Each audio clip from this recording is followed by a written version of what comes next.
তো বন্ধুরা, আজকে আমি মুরগির মাংস রান্না করব। এটা ব্রয়লার মুরগি মাংস। এই মুরগিটা 8 কেজি ওজনের মুরগি। দেখুন মাংসের রানগুলো কত বড় বড়। এই 8 কেজি ওজনের মুরগি, এজন্য রানগুলো অনেক বড়। আমি এটাকে কেটে নিয়েছি, দুভাগ করে নিয়েছি। এই যে দেখুন বড় বড়, এই যে চর্বি, কত মোটা মোটা চর্বি। এই মুরগিতে অনেক চর্বি হয়েছিল। তো দেখুন বন্ধুরা, এই যে এটা দুভাগ করে, যে আরেকটা পিস এটা একসাথে দুধ ছিল, দুভাগ করেছি। তো আমি ঠিক আলু এই সাইজ করে কেটে নিয়েছি। আপনারা যে যেমনভাবে শেপ দিয়ে কেটে নেবেন, কেটে নিতে পারেন। ভালো করে ছিলে এভাবে কেটে নিয়েছি। তো আমি এখানে 1 পোয়া মতো পেঁয়াজ নিয়েছি। তা পেঁয়াজ আমি এভাবে গোল গোল করে কেটে নিয়েছি। তো বন্ধুরা, এখানে আমি মশলা ব্লেন্ড করে নিয়েছি। এখানে আদা, রসুন, জিরা, ধনে আছে। আপনারা পাটায়ও বেটে নিতে পারেন, আবার হামানদিস্তাতেও বেটে নিতে পারেন। কড়াই গরম হয়ে গেছে। এখন আমি পরিমাণ মতো সয়াবিন তেল দিয়ে দেবো।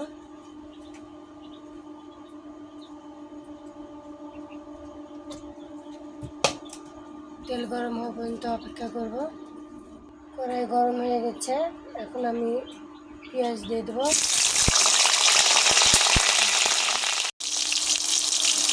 আমি পেঁয়াজগুলো ভালো করে নেড়ে লাল লাল করে ভেজে নেব।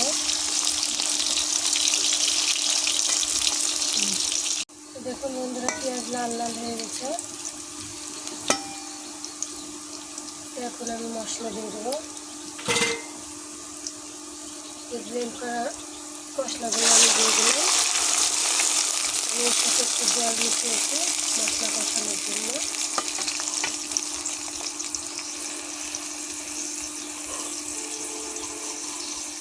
এখানে আমি পরিমাণ মতো মরিচের গুঁড়া দিয়ে দিলাম। আপনারা যে যেমন ঝাল খাবেন সেভাবে মরিচের গুঁড়া দিয়ে দেবেন।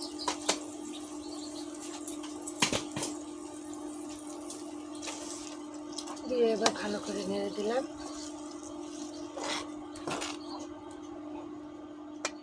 পরিমাণ মতো লবণ দিয়ে দিলাম।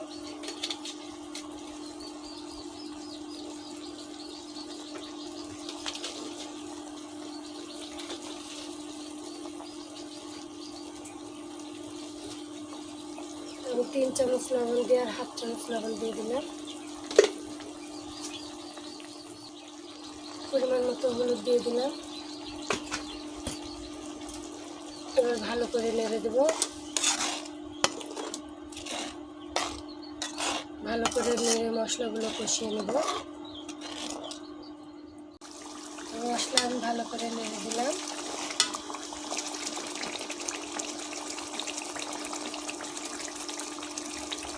আবারও ভালো করে নেড়ে দিলাম। ভালো করে নেড়ে কষিয়ে নিতে হবে। মশলার জলগুলো শুকিয়ে গিয়েছে। দেখুন জল শুকিয়ে গেছে, জন্য তেল ছেড়ে দিয়েছে। তার মানে মশলা কষানো হয়ে গেছে।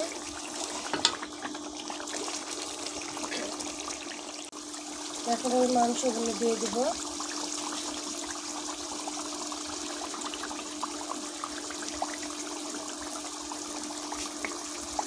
মাংসগুলো দিয়ে দিচ্ছি।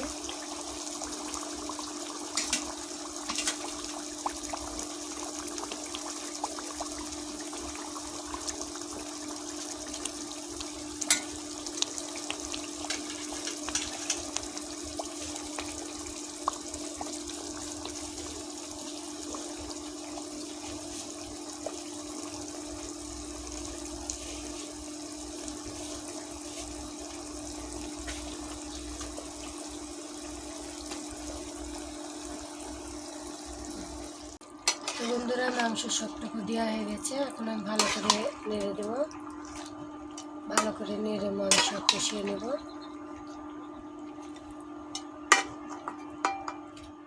তো এখন আমি আলু দিয়ে দেবো।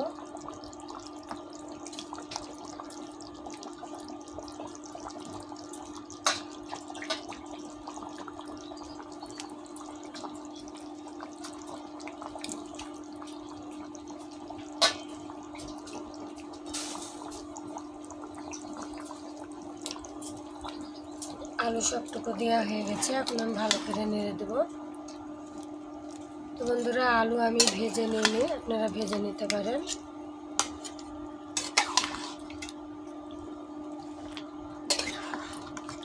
দেখুন মাংস থেকে কত জল ছুটেছে, এই জল দিয়ে আমার মাংস কষানো হয়ে যাবে। এবার আমি ঢাকনা দিয়ে ঢেকে দেবো। আমি ঢাকনা তুলে নিয়েছি। আমি এখানে 3টে খানিক মতো আমি তেজপাতা নিয়েছি, দিয়ে দিলাম তরকারিতে, দিয়ে আমি ভালো করে নেড়ে দেবো। এখানে আমি কোনো প্যাকেট মশলা ব্যবহার করব না, কারণ প্যাকেট মশলা আমার পছন্দ হয় না। সম্পূর্ণ ঘরোয়া পদ্ধতিতে মাংস ভালো করে রান্না করলে খেতে ভালো লাগে। বন্ধুরা, তরকারি আমি আবারও নেড়ে দিলাম। আমি আলু মাংস একসাথে দিয়ে দিয়েছি, এই জন্য যে ব্রয়লার মুরগির মাংস নরম, এই জন্য আলু মাংস একসাথে দিয়ে দিয়েছি, দুটো একসাথে সিদ্ধ হয়ে যাবে। বন্ধুরা, তরকারি আমি ভালো করে নেড়ে দিচ্ছি।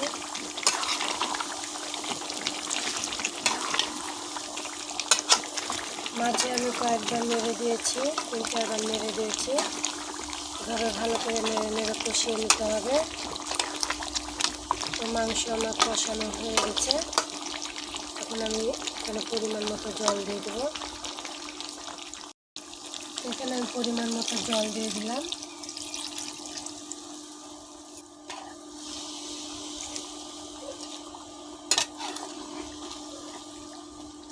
আমি বেশি জল দিব না, অল্প জল দিব, কারণ আমি মাংস কষানো কষানো করে নামাবো, ঝোল রাখবো না, এজন্য আমি অল্প জল দিয়েছি। কারণ ব্রয়লার মাংসতে ঝোল খেতে ভালো লাগে না, কষানো কষানো মাংসই ভালো লাগে। তো আমি ঢাকনা দিয়ে ঢেকে দেবো। বন্ধুরা, তরকারি আমি নেড়ে দিলাম ভালো করে।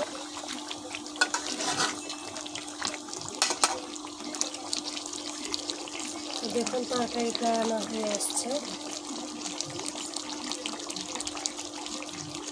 আবারও নেড়ে দিলাম।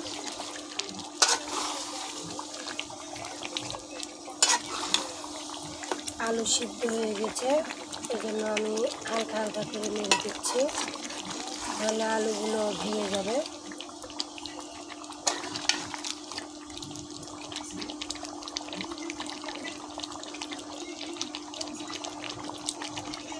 দেখুন বন্ধুরা, তরকারি হয়ে গেছে।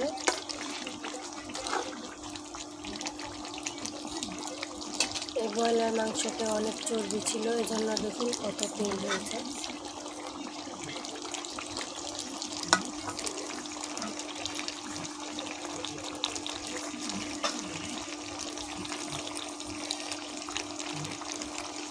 তো এখন আমি পরিমাণ মতো গরম মশলা দিয়ে দেবো।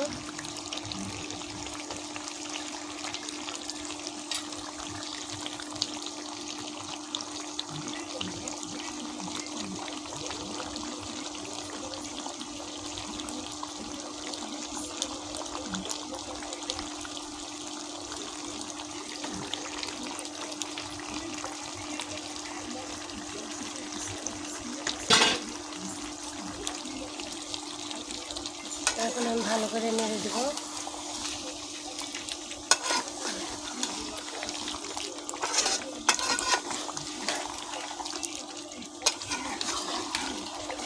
তরকারি হয়ে গেছে, এখন আমি তরকারিটি নামিয়ে নেব। তো দেখুন বন্ধুরা, তরকারির কালারটি কত সুন্দর হয়েছে, খেতেও অসাধারণ লাগবে। তো আপনাদেরকে একটা খেয়ে দেখাচ্ছি। তো বন্ধুরা, এভাবে তরকারি রান্না করলে খেতে খুবই ভালো লাগে।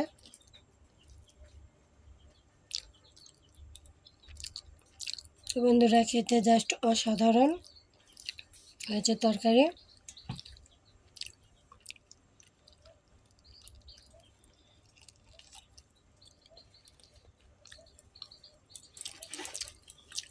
ভিডিওটি আপনাদের ভালো লাগলে চ্যানেলটি সাবস্ক্রাইব করুন, পাশে থাকা বেল আইকনটি ক্লিক করে দেবেন।